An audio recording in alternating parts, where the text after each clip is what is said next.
कूक फरीदा कूक तू ज्यों राखा जवार, जब लग टांडा ना किले तब लग कूक पुकार। लो जी वड्डी ईद है ते इस वेले असी वलंशिया खलोते हाँ तो मेरे नाल इस टाइम एक बाल है, एक जातक जिदा नाम है कामरान पंजाबी, वो खलोता है मुल्तान तो। जी तुसी मुल्तान तो कामरान पंजाबी साहब खलोते ने इत्थे ते ये बकरे दे नाल खलोते। लो जी बकरा तंग शंग तो नहीं कर रहा कामरान? नहीं मैं तो नहीं करता है। कितनी बारी मैं कीता सू? बड़ी बार कीता है। तो अजे हुण तू पहला मैनूं कहा है कि कोई तंग नहीं कर रहा, हुण तू कह रहा बड़ी बारी मैं कीता है। अच्छा तो मैं की इहदा की मतलब हुंदा कि ये मतलब खाण पीण लई आख रहा हुंदा या पानी?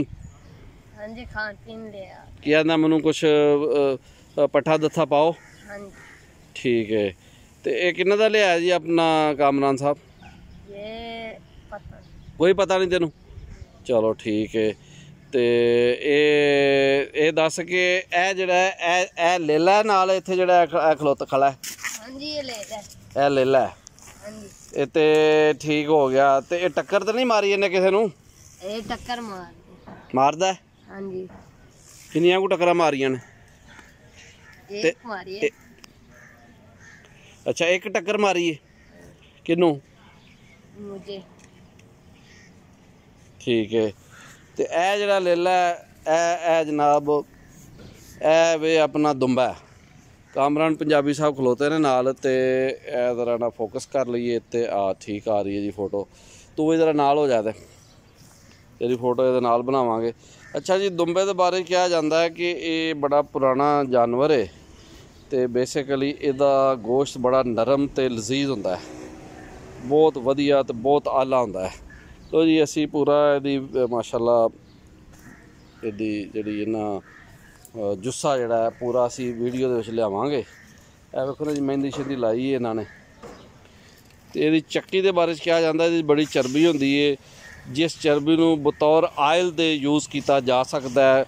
खान पकान दे विच ਜਦੋਂ ਤੁਸੀਂ सालन पका रहे हो तो ਉਹਨੂੰ ਤੁਸੀਂ अपना बतौर एज की कह रहे हो कि जिन्हों सालन दे विच ਜਦੋਂ कोई तेल पाई गया नाल चर्बी के तौर पर यूज़ करते हो। बाकी चर्बी होर भी बड़े हवालियां नाल कई पक्षों इहदी वरतों में।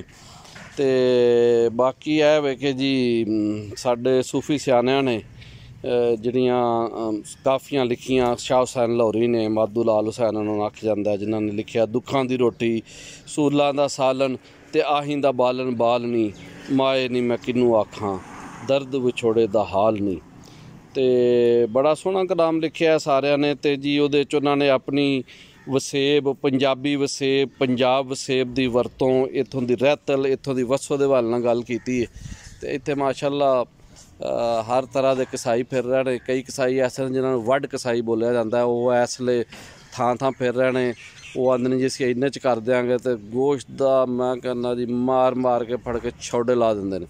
बहरहाल कामरान पंजाबी साहब साढ़े नाल खड़े ने, मुल्तान तो आए ने। तो लो जी थोड़ी देर मगरों जरा ना जी अपना जरा ना जी लाल हो जाएंगे तो फिर इन्हां दा जिहड़ा गोश्त है वो खाधा जाएगा। तो यह जिहड़ा छतरा है की नाम है दुंबा है, ਇਹਦਾ गोश्त बड़ा अंदर लजीज होंदा है क्योंकि ये बड़ा नरम होंदा है। बहुत सरकार यह भारी आए ने। तो लो जी इंशाअल्लाह ताला अल्लाह ताला वड्डी सारिਆਂ ਨੂੰ मुबारक करे, गोश्त खान की तौफीक देवे, रब राखा ते अल्लाह बेली।